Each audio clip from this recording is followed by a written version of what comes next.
How much money went from USAID to the work at Wuhan and to their collaborator, Ralph Barrick at the University of North Carolina, to collect and make coronaviruses that are weaponized, that are more deadly? So I, first of all, reject the implicit accusation in that question, and I do not have at my finger. I do not have at my fingertips the particular details of USAID. Are you saying for certain? Are you saying for certain that no USAID money went to the Wuhan Institute of Virology? Go ahead. No, please tell me. Are you stating that no USAID I will money say went? I am happy to take questions from those in this audience. I'm happy to answer them. I appreciate that they treat every person in this room, including myself, respectfully.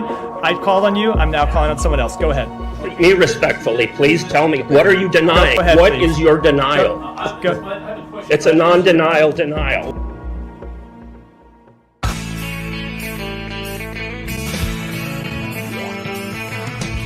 No one told you life was gonna be this way. Your job's a joke, you broke, your love life's the old way.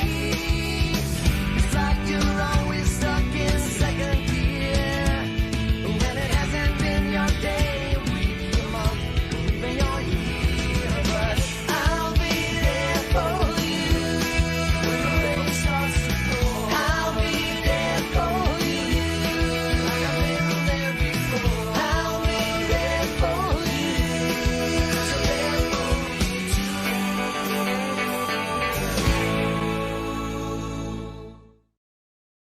The deadly outbreak in a retirement community. At least 2 patients have died, dozens more sickened, and tonight parts of that facility are now under quarantine. ABC's Kira Phillips is on the scene.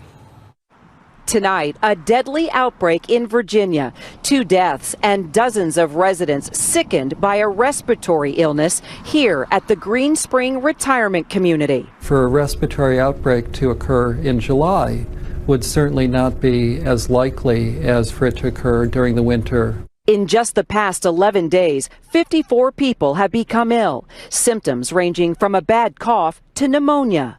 No promising leads on how the sudden illness broke out, but in a statement from the retirement facility, it says it has taken all necessary measures to fully implement proven infection prevention and control strategies. David, health officials are testing patient swabs, hoping to figure out what this virus or bacteria is. Meanwhile, sick residents have been quarantined to their rooms. New residents are not being admitted, and all staff are wearing masks and protective gloves until test results bring about answers.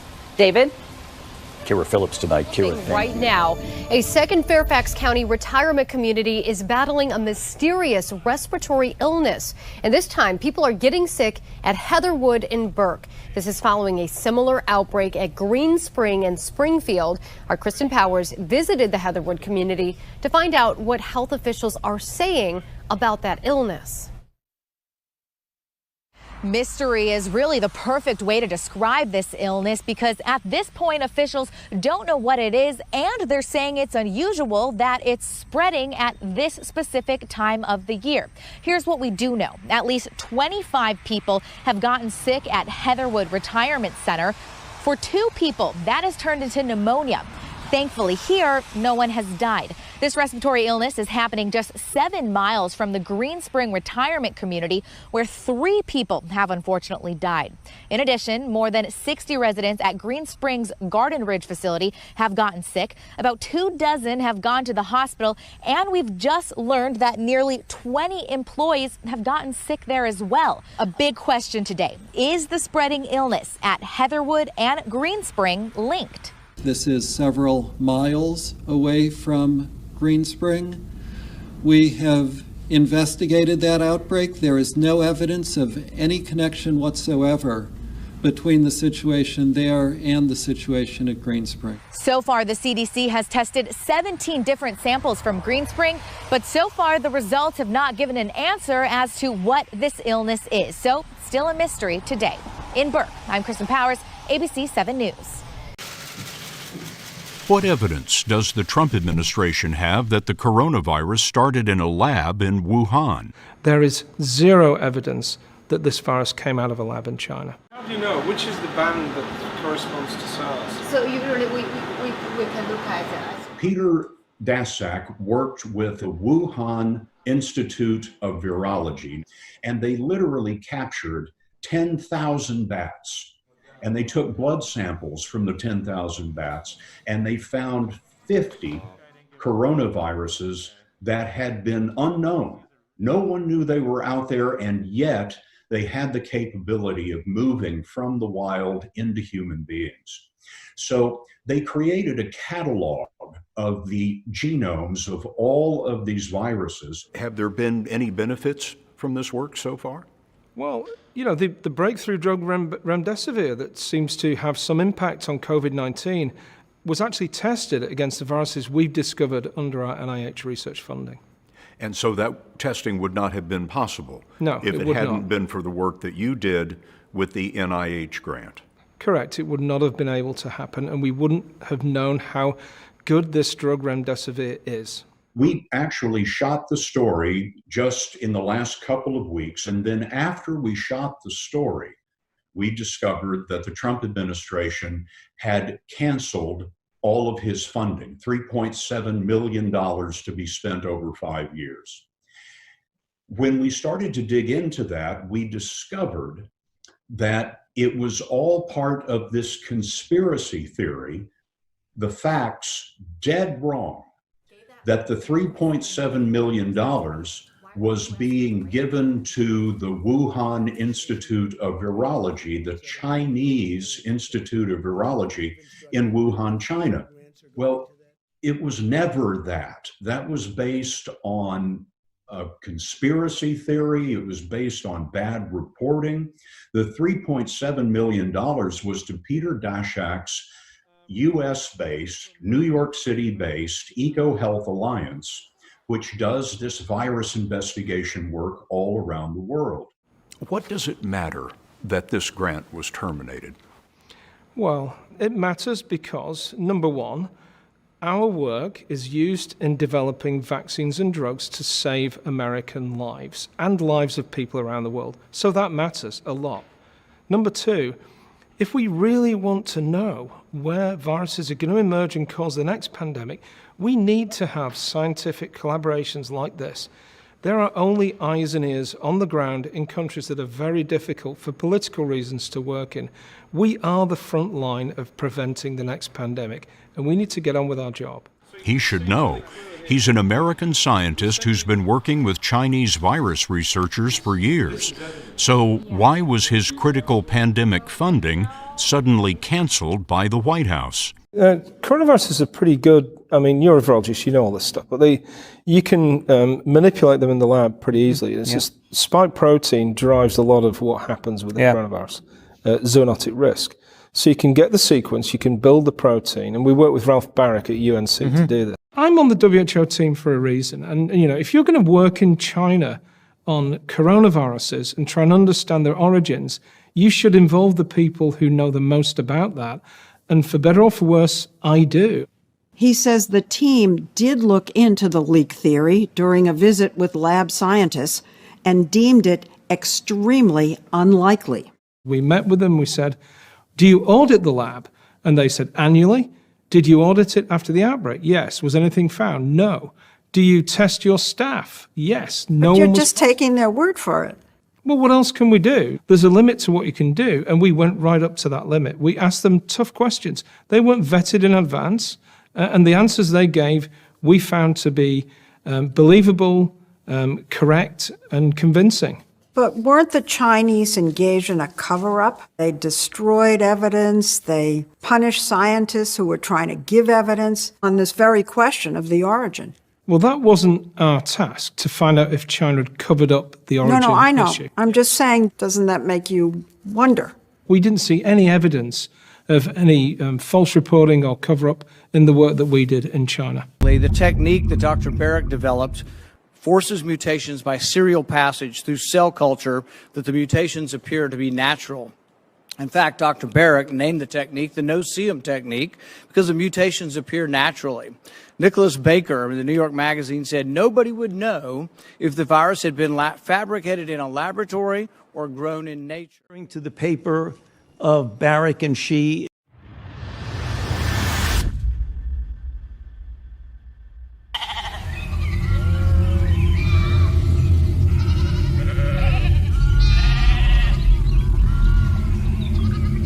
gotten misinterpreted. Freedom is about rights, but it's also about responsibilities. We have a free country where we take care of each other when our actions might hurt somebody else. If you're unvaccinated and you are...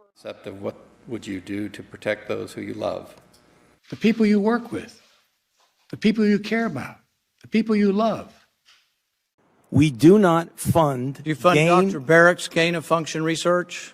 Dr. Barrett does not doing gain of function research, and if it is, it's according to the guidelines, and it is being conducted in North Carolina. Pandemics really are times of opportunity, and I like George R.R. Martin's quote of chaos is a ladder. There's an opportunity for people to have political gain, financial gain, and personal gain during times of social upheaval. And that will probably occur. There will be misleading stories on social media, miracle cures that will be touted, conspiracy theories. One thing that is kind of new, you could probably buy and order your own vaccine on the internet for about $200 now. So you can buy your own vaccine and probably vaccinate yourself. If you have a little bit of knowledge, and most likely somebody will come up with a scheme to sell that in a legal way, not a safe way. The scientific community may run into all sorts of ethical dilemmas.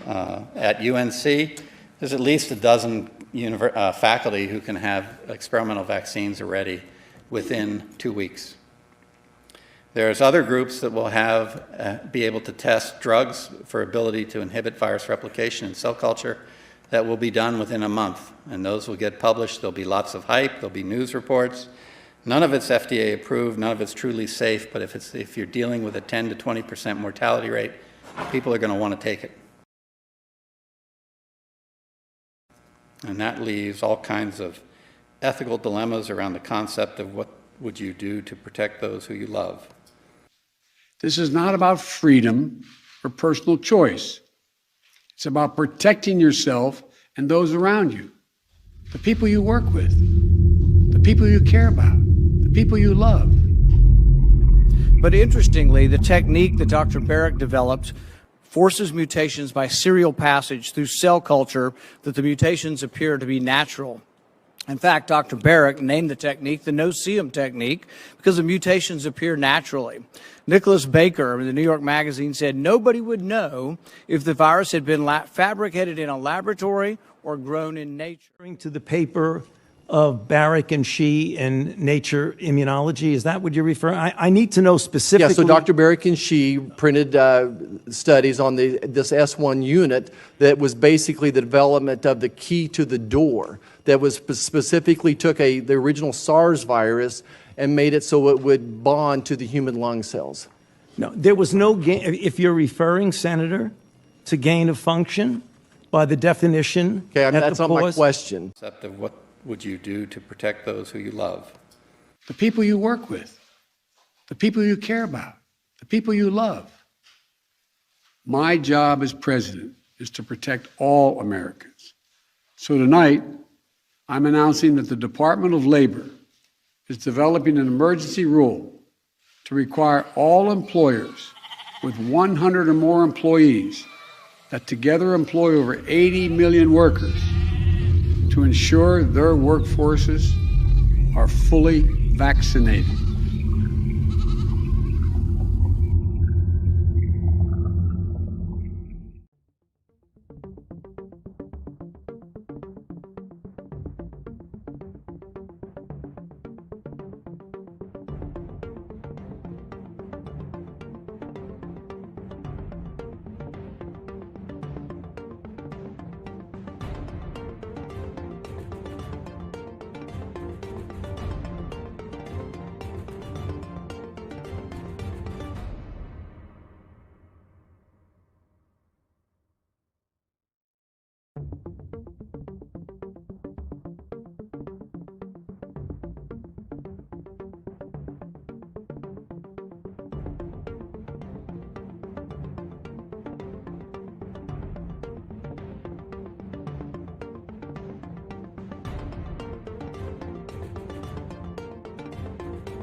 In Nature Immunology, is that what you're referring? I need to know specifically. Yeah, so Dr. Barrick and she printed studies on this S1 unit that was basically the development of the key to the door that was specifically took the original SARS virus and made it so it would bond to the human lung cells.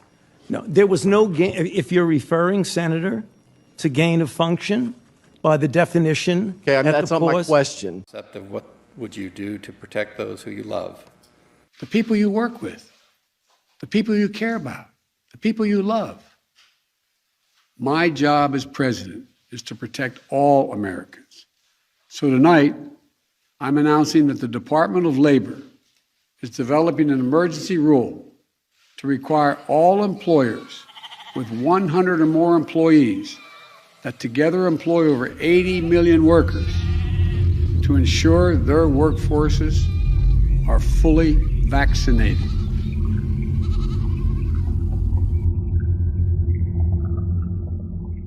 The National Institute of Health admitted this week that it funded controversial gain-of-function research using coronaviruses at a lab in China at the epicenter of the pandemic, contradicting claims from Dr. Anthony Fauci that American tax dollars never paid for that kind of research. In a letter to Congress, the NIH said EcoHealth Alliance, a research company that won funding for coronavirus research and that worked with the virology lab in Wuhan, had failed to report some data from its experiments. The NIH said EcoHealth Alliance performed a, quote, limited experiment to see if spike proteins from bat coronaviruses could bind to human cells placed into mice. Coronaviruses are pretty good. I mean, you're a virologist, you know all this stuff, but you can manipulate them in the lab pretty easily. It's just spike protein drives a lot of what happens with the coronavirus, zoonotic risk. So you can get the sequence, you can build the protein, and we work with Ralph Barrick at UNC to do this. The lab mice infected with the modified coronavirus became sicker than those infected with the original strain of the virus, according to the NIH. The letter has drawn attention because Fauci has repeatedly denied that his health agency funded gain-of-function research in Wuhan. Dr. Fauci, knowing that it is a crime to lie to Congress, do you wish to retract your statement of May 11th where you claimed that the NIH never funded gain-of-function research in Wuhan? Senator Paul, I have never lied before the Congress, and I do not retract that statement. Senator Rand Paul expressed outrage following the NIH's latest admission, writing, quote, "I told you so" doesn't even begin to cover it. Questions remain about how the pandemic began in late 2019 in the Chinese city of Wuhan. Interest in the theory that the virus escaped from the Wuhan lab peaked over the summer, but China continues to obstruct investigations into what happened in that lab. Sarah Westwood for the Washington Examiner. Senator, I saw your tweet when you said "I told you so" doesn't even begin to describe it. This is real vindication for you, is it not? Well, for months and months, we've been saying that the NIH funded the Wuhan lab. At first, they denied that. For months and months, we've been saying that they funded gain-of-function research, where they take a virus from nature and combine it with another virus and create a virus that's not known in nature, that can be more dangerous, that can cause a pandemic. They denied that.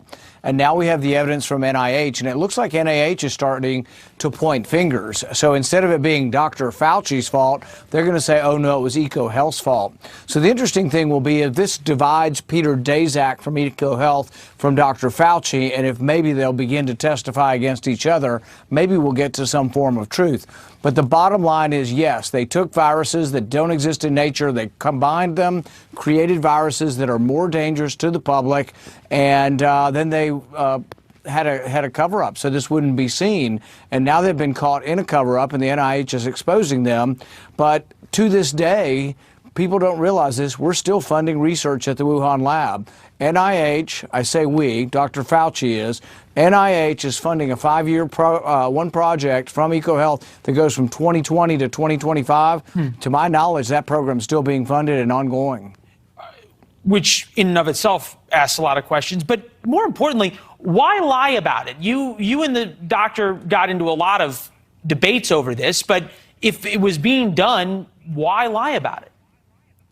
Well, you have to realize that Dr. Fauci, for many years, has been a big advocate of gain of function. You know how he changes his tune on a lot of things? He's changed his tune because he realizes now that if this virus did come from the lab, there's a certain amount of moral culpability that attaches to him for being the biggest proponent of funding this type of research and lab. So throughout the years, he was a big supporter of gain of function. He even said, as you've mentioned, that even if we have an outbreak, the research would be worth it. As recently as a month ago, he was still saying that we should fund research in China. He doesn't seem to have learned his lesson. So all around, I think it's just been horrific judgment by him. But I think mainly he's been covering this up since that flurry of emails January 31st of a year ago. He's been covering it up because he doesn't want the responsibility for the pandemic at his door. And they're still trying to. If you read that NIH letter, there's still a little bit of trying to mislead you or misdirect you into not believing that the virus could have come from the lab. And I think that as the evidence continues to come out, it all points towards the lab. Interesting that you say it all points towards the lab, because now floating through Chinese social media and through some Chinese state-sponsored social media accounts is this wild theory that the virus came from lobsters that the United States infected in Maine. Yeah, okay. Doth protest too much. My response can be laughter. My only response can be laughter to that. But, you know, they also said that the American military somehow brought it over there. No, it's dangerous research. And the reason why I'm very ecumenical on this is that we're still doing this dangerous research in the U.S. And I don't think our labs are safe enough to be dealing with something that could cause, 10, 15% of the world to die. And I'm not alone in this. There's a scientist from MIT who's not a partisan who came out and said that this could be a civilization-ending sort of pandemic at some point, so that we really can't continue to blithely go on this way without looking at regulating this kind of research. Well, Senator Blackburn, thank you so much for giving us a chance to sit here and talk about the Wuhan lab leak. And the cover-up thereof, what we affectionately refer to it as Batgate. It occurred to me as I was sitting there reading Dr. Fauci's emails recently that everything I learned in 10th grade science, everything I learned as a doctor about the scientific method, about hypotheses and developing theories, that we just threw that all out the door. I was shocked as I went back and reviewed some of the letters that were written, but really what rose my suspicion was somewhere back in January of 2020. And the Chinese were saying that there was no person-to-person transmission. The WTO agreed, and the CDC didn't stand up to them. And that led for me to have a phone call with the CDC.